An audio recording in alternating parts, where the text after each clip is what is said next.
मतलब ये तो थोड़ा है कि दोनों भाई बहन का हो गया तो ये चीज़ मतलब बहुत ज़्यादा हाईलाइटेड हो गई।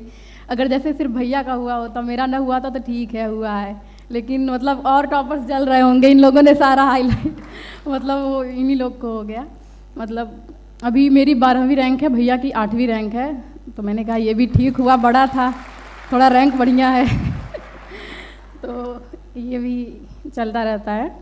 और बताती हूँ आपको, पहले अगर प्री की हम लोग बात करें तो हम लोग का तो बहुत ज़्यादा डिपेंड था कि हम लोग नोट्स बहुत बनाते थे। यूपी पीसीएस जैसे और भी एग्ज़ाम्स करवाता है, वो चाहे आरओ का हो और भी जो एग्ज़ाम्स हैं उनके भी क्वेश्चन पेपर्स देखते रहना, किस तरीके से क्वेश्चन पूछ रहे हैं, उनके सारे आंसर्स को लिख लेना और उसको बार बार रिवाइज करते रहना, घटना चक्र के सारे नोट्स बना लेना। तो ये सब, और बोला जाए तो ये सारी मेहनत भैया ने की थी, मैंने कुछ भी नहीं किया था, क्योंकि मेरी तैयारी सिर्फ यूपीएससी की थी। मतलब ये लोग स्ट्रेस दे रहे थे कि अगर नहीं हुआ उसका प्री तो इसका भी डाल दो, हो सकता है इसी में हो जाए। मैंने कहा डाल देते हैं, इतना बोल रहे हो तो। और यही हुआ कि 2021 में यूपीएससी दिया तो उसका प्री नहीं हुआ, और फिर यूपी पीसीएस दिया तो इसका प्री हो गया।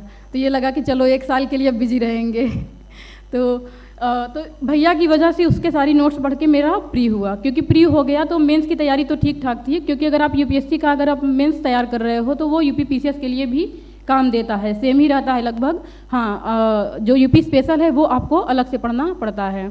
तो मेंस की तैयारी ठीक ठाक थी, देन उसके बाद रिवीजन करना, आंसर राइटिंग करना।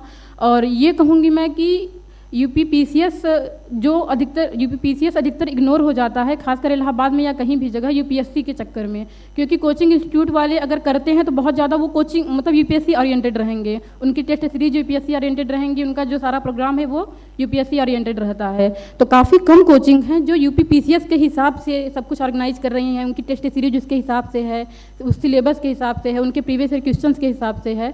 तो उसमें एक जीएस वर्ल्ड भी है।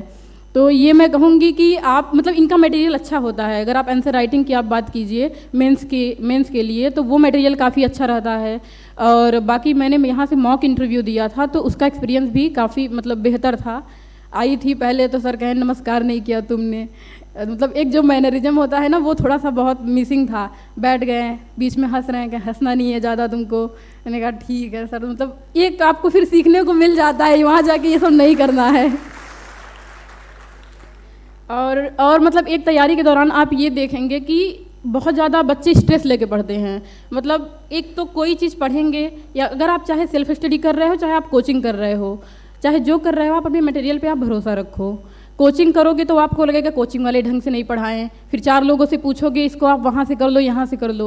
और खुद पढ़ रहे हो तो फिर सोच रहे हो कोचिंग क्यों नहीं किया, कोचिंग वाले जो बच्चे करते हैं वो बढ़िया पढ़ते होंगे। तो ये सबसे ज़्यादा मतलब बुरी बात है कि आप मतलब अपने आप पे भरोसा नहीं रखते हो, भटक जाते हो उससे।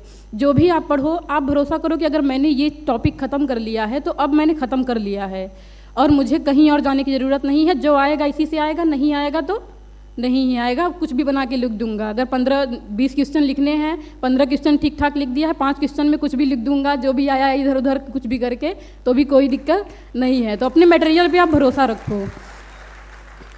और इसके अलावा ये रहता है बीच बीच में कि मतलब बहुत ज़्यादा रहता है कि मन नहीं लग रहा है। बहुत बच्चे कहेंगे कि यार हो सकता है मेरे साथ ही बस ऐसा हो रहा है, क्योंकि मेरे साथ बहुत होता था ये कि मतलब मुझे मूवी देखने का तो इतना ज़्यादा था कि अगर एक बार शुरू करूँ तो 3-4 मूवी एक साथ निपटाती थी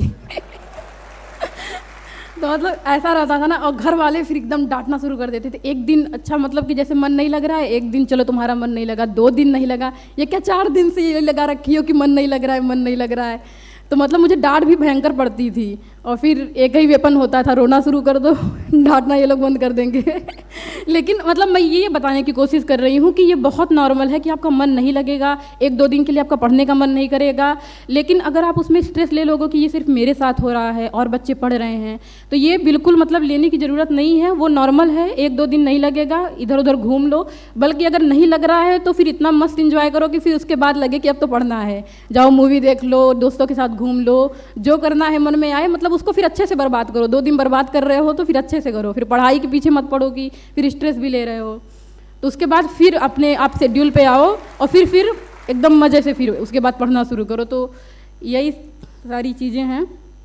और इसके अलावा मैं क्योंकि यहाँ पेरेंट्स भी आए हुए हैं तो उनके लिए मैं बोलना चाहूँगी कि पेरेंट्स को खुद नहीं पता होता है लेकिन वो बच्चों को बहुत स्ट्रेस दे देते हैं कभी कभी। मेरे पेरेंट्स के साथ बिल्कुल ऐसा नहीं था मैं दूसरों के लिए बता रही हूँ, क्योंकि मैंने ऐसे, और उनको एहसास नहीं होता है।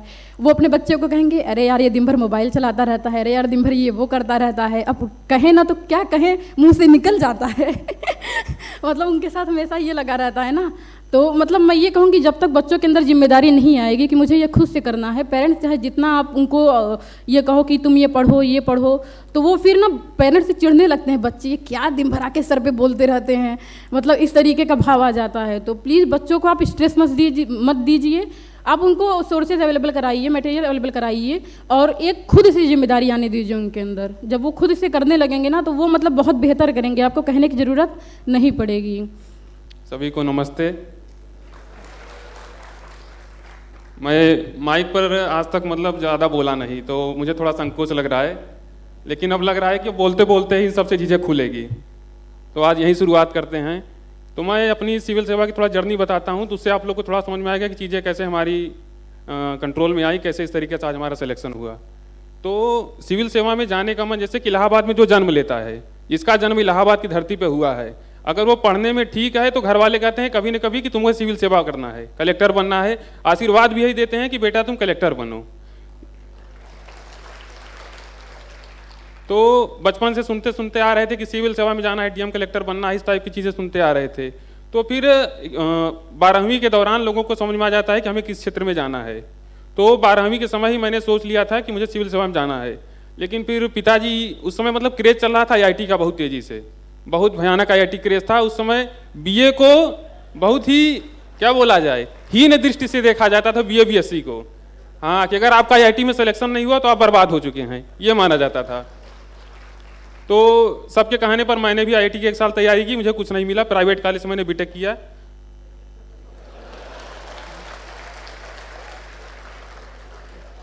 और बीटेक में जाने के दौरान ही समझ में आ गया मुझे कि इंजीनियरिंग वाली चीज़ें मेरे बस में नहीं हैं।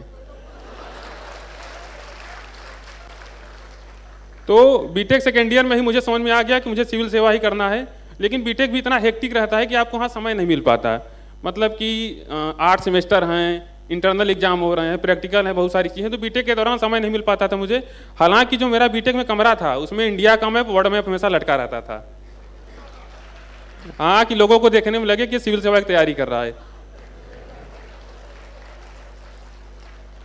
तो फिर बीटेक करके आया मैं यहाँ पे घर, तो समझ में नहीं आ रहा था उस समय। तो मतलब मुझे सिविल सेवा के बारे में बिल्कुल आइडिया नहीं था, मुझे कुछ नहीं पता था कि क्या कैसे करना है। तो मैंने शुरू में 3-4 महीने कोचिंग की। तो अब दिक्कत मेरे साथ ये हो गई कि मैंने ऑप्शनल की कोचिंग और जीएस की कोचिंग एक साथ कर ली। तो मतलब मेरा पूरा समय टाइम कोचिंग में ही चला जाता था। और घर पे मेरे एक भी नौकरी नहीं थी, पैसे की बड़ी दिक्कत थी। तो मेरे घर वाले बस वेट कर रहे थे कि कम से कम 1 आध साल में पहले कोई छोटी मोटी नौकरी मेरे घर में आ जाए। तो फिर मैंने यही सोचा कि चलो ड्रॉप कर देते हैं यूपीएससी, यूपीपीसीएस। फिर मैंने छोटी नौकरी की कहा कि तैयारी करते हैं। तो मैं उस समय प्लान बनाया, कोचिंग छोड़ दिया, और मैंने कहा कि चलो समीक्षा अधिकारी की तैयारी करते हैं। समीक्षा अधिकारी पहले बन जाते हैं छोटी सी तैयारी में, उसके बाद फिर तैयारी करते हैं। तो उसी समय 2019 में मेरा बीटेक हुआ था। उसी समय इलाहाबाद हाईकोर्ट आरओ का एक पेपर आया था। इलाहाबाद हाईकोर्ट का आरओ का एक एग्जाम था। तो आरओ वाला एग्जाम मैंने दिया। तो उस समय तैयारी कमजोर थी, तो आरओ वाला मेरा सिलेक्शन नहीं हुआ। तो उसके बाद मेरी जो असली तैयारी है पीसीएस की, वो शुरू हुई लॉकडाउन में, जब गांव गया अपने यहाँ। तो लॉकडाउन में मेरे माता पिता एक विद्यालय चलाते हैं गांव में। तो लॉकडाउन में मतलब विद्यालय बंद हो गया था सारे जगह के। तो हमारे घर पे आर्थिक दिक्कतें बहुत सारी थी, और कुछ और घर पे भी दिक्कतें थी। तो उन्हीं दिक्कतों ने मुझे मोटिवेट किया कि चलो भाई मन लगा के पढ़ते हैं।